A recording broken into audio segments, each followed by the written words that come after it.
welcome back to Let's Talk. My name is John, and today we're going to be continuing our spooky season reviews with the Friday the 13th franchise, and today we're up to Friday the 13th Part 2, released in 1981, 1 year after Friday the 13th, and that movie was such a success, made on just a shoestring budget of $550,000, recouping $59 million at the box office. Of course, the studio wanted to make more money, so what do? They gave them $1.25 million. Go in the woods, make your sequel. Steve Miner actually directed this one, not Sean S. Cunningham, who directed the first one. Steve Miner actually would go on to direct Friday the 13th Part 3 and Halloween H2O, which is very weird. It has no connection at all to Friday the 13th Part 2 and feel very different tonally. I would have guessed someone more 90s would have directed Halloween H2O, since that does feel like it was spawned by, the Scream franchise in a way. Very much of the late 1990s horror, that movie is. While this one is very much soaked in early 1980s horror. This one basically follows the exact same premise of the first Friday the 13th film. After the events of the original one, the one lone survivor, the last girl, the final girl who we saw get sucked under the water at the very end of Friday the 13th, apparently that was all in her head,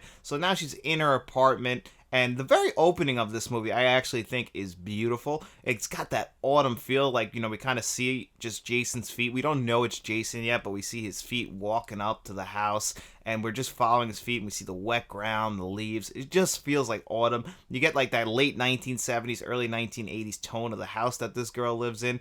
And then, obviously we gotta take her out and set up our new movie, so we get that out of the way, and then we go into our new film, Friday the 13th Part 2, where this time the killer is Jason with one eye cut out of his sack so we can see what the hell is going on. We don't really realize it's Jason throughout this movie. The way they're setting up, it's kind of set up like a mystery, like the first one. Who is this guy doing all the killing at this camp? Same thing, same exact setup as the first movie. They all start showing up to camp. The camp counselor has to tell them all about the legend that happened here, about Jason. Off wild animals and vegetation.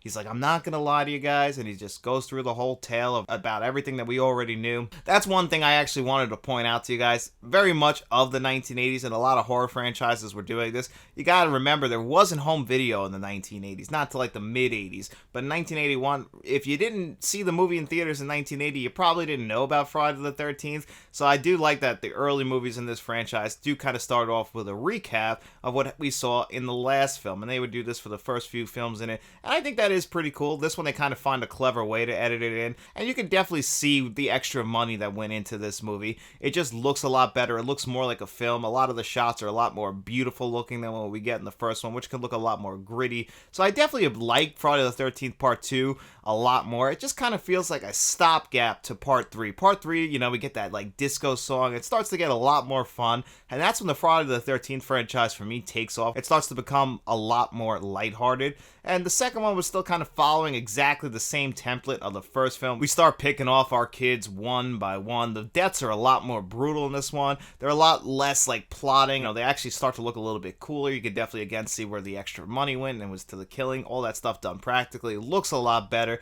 And in this movie, we get down to our final girl, and it actually lasts for a very long time. The final girl versus Jason. We end up in Jason's lair, where he's got a nice little shrine to his mother's head.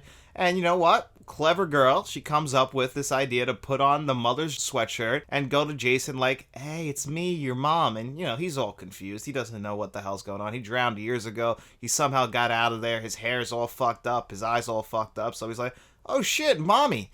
And he's all thrown off by this. And, she distracts him enough to almost kill him. And then just like every Friday the 13th movie, we think he's dead. And of course, he will eventually come back in Friday the 13th Part 3. But at this point, we think he's dead. She survived. We think that she finally saved the day. We find out that the camp counselor, who was, I guess, her boyfriend, they have a relationship. They don't dive too deep into it. It's like very surface level. Again, the script, the acting, that stuff is all pretty poor here. It's what you would expect from an early Friday the 13th movie.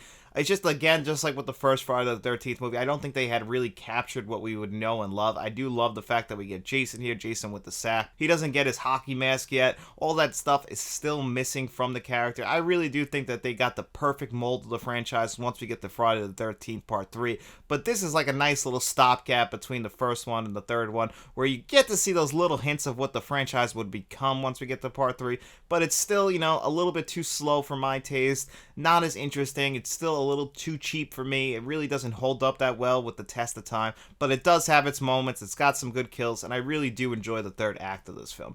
And before we dive into the Blu-ray review of this film, if you are a fan of 4K Blu-ray reviews, movie reviews, lists, podcasts, and shorts, we try to do them all here on the channel, and nothing would help out this channel more than just by you simply liking this video and subscribing to the channel. But I'm gonna give it to you straight about Jason. His body was never recovered from the lake after he drowned. Well, since it's Friday the 13th Part 2, we're going to be going right back into the Scream Factory Blu-ray set, and this one also received a new scan at the time. So we're going to go inside, we're going to find Friday the 13th Part 2. Again, the original movie poster, very simple, but to the point. You open it up.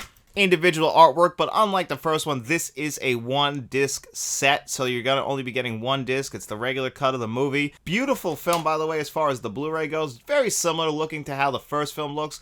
I actually feel like this Blu-ray scan is a little bit of a step down in comparison to the first Friday the 13th movie. Now, I watched 1 through 3 back to back to back, so I kind of have these all ingrained in my mind, and I just felt like 2 out of the first 3 was the weakest as far as visuals go, which is weird because they definitely improved on a lot of the shots, the cinematography. As far as this Blu-ray transfers goes, I felt like it was just a little bit too warm, and I get it. A lot of the lighting in the rooms were pretty warm. You know, it kind of seems like a minor complaint, but I feel like they could have definitely fixed that a little bit in the visuals when they gave us this new scan. Just noticing that from the first one to the second one, just felt like the skin tones looked a little bit too unnatural in the second one, but overall, it's still an improvement over the ways that I've seen this previously. It really cannot be understated how poor the VHSs that I saw these look like. And then once we got the DVD, yes, that was an improvement, but now that we're on Blu-ray with new 4K scans, they look gorgeous, these movies. You know, you just can't expect to be blown away because, again, just like with the first movie, the source material, not the greatest.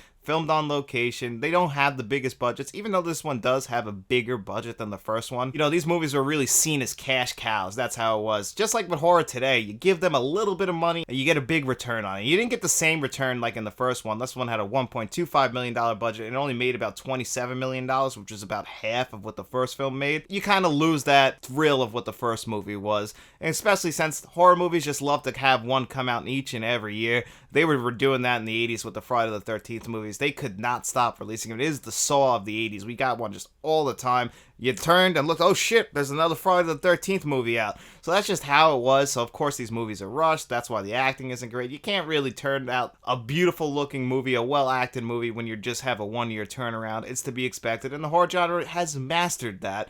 But just don't expect this Blu-ray to be the best looking Blu-ray you've ever seen, but it is definitely an upgrade. And the same thing with the audio, just like with the first movie, it's going to start out in the mono track, but this does have 2 commentary tracks on the Blu-ray, so you could actually choose one of those or watch it in the DTS HD 5.1, which is what I chose to watch it. And the audio sounded slightly better than the first film. They definitely got the mic placement a lot better than they did with the first film. You know, the same thing with the soundtrack. It all sounds great. You get the classic Friday the 13th theme. The dialogue just sounded a lot more crisp and clear compared to the first one. Again, not perfect. The money, the source material, it does definitely reflect on how people sound. You might hear some clicks and pops, but not many. Nothing too bad, nothing worth complaining about, but I just wanted to point that out to you guys. And as far as the extras go, again, just like the first one, there are extras on this Blu-ray. The first one had extras on the uncut and theatrical version, but because the second one is only one Blu-ray packed in there, all your extras are going to be on there. But let's not forget that there is a complete bonus disc that's in this package as well, which is going to have most of your extras. It's just the fact that we get extras on the disc itself is just, I think that's awesome. I really think that's really cool. You wouldn't expect that when you have a final bonus disc. You would think that would include everything, but it's nice that we get some special features catered to fans of Friday the 13th Part 2. I think there's a lot of fans of this movie. This one's kind of forgotten. I think a lot of people just remember, you know, the one girl and seeing Jason Voorhees' mother head. That's the thing that kind of pops out in my head, is seeing his mother's head on that stand, that shrine he made to her.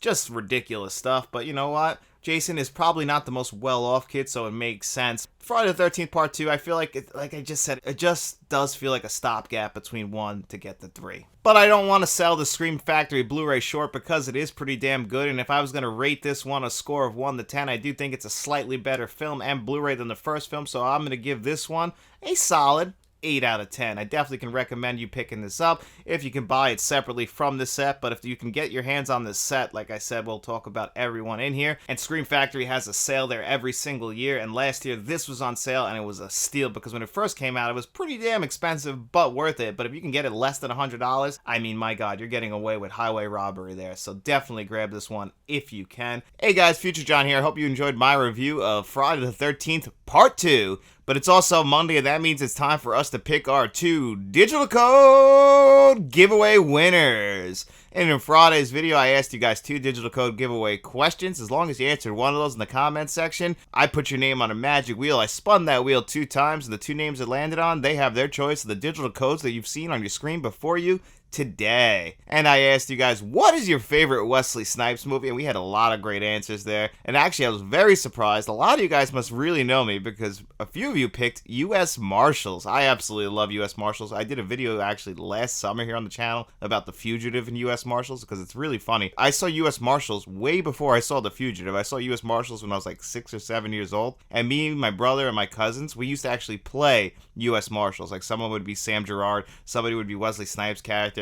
Everybody else would be like members of the team like Joey Pants and stuff like that. But we'd all pretend to be U.S. Marshals. That's because I saw that movie so young, and then it wasn't for like another like 6 or 7 years until I found out, oh, U.S. Marshals is a sequel to The Fugitive. Maybe I should check that one out. Glad I did because The Fugitive is one of my favorite movies ever now, actually, so it's pretty funny. And then I also asked you guys, who is the most underrated superhero of all time? Got a lot of great answers there. Obviously, everything was all over the place. I had a few for The Punisher. I'd say that was probably the one. That or Green Lantern were probably the 2 big ones. But everyone gave some great answers. I really do appreciate that. And as always, that's the big thing about the digital code giveaway. Enjoying the conversation in the comment section. All of us giving each other movie recommendations. That's just a lot of fun to me. And it really does make the digital code giveaway feel special. And also, guys, I actually just got an abundance of new digital codes.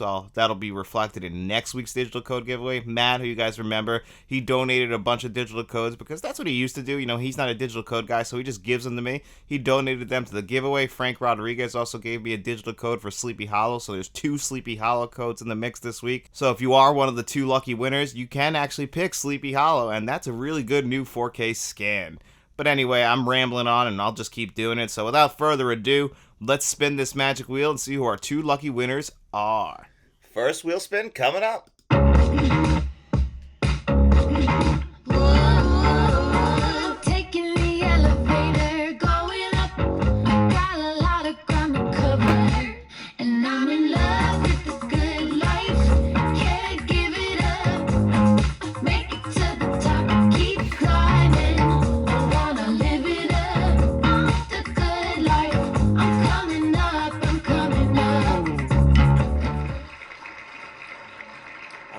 Randy Time Lord. Gonna remove your Rand. Spin it one more time.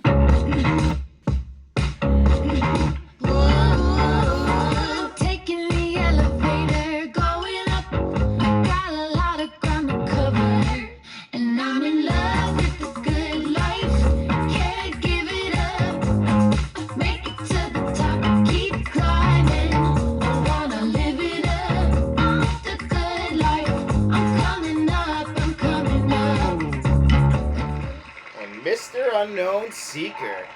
So there you have it, Randy Time Lord and Mr. Unknown Seeker. I believe this is both of your first wins, so congratulations. If you guys don't know how this works, you reach out to me at my email address, letstalkentmt@gmail.com, or you could always reach me on X or Twitter, whatever the hell it's called this week, Facebook or Instagram. Direct message me there and just let me know which of the digital codes you want. As long as the other winner didn't take that digital code is all yours. And if you didn't win this week, like I said, we're going to have more digital codes in the mix starting next week, so make sure you come back to this Friday's video. Not too sure what it's going to be yet, but keep an eye out. We'll have our digital code giveaway in that. And everybody who didn't win, I also want to thank all of you so much for supporting the channel. It really does mean the world to me, and just anyone who stuck around to the end of this video. I really appreciate all of your support. Thank you all so much. And after you're done watching this video, all I want you guys to do is simply just like this video, subscribe to the channel, get out in those streets, and tell your friends about us. And we'll be seeing you around.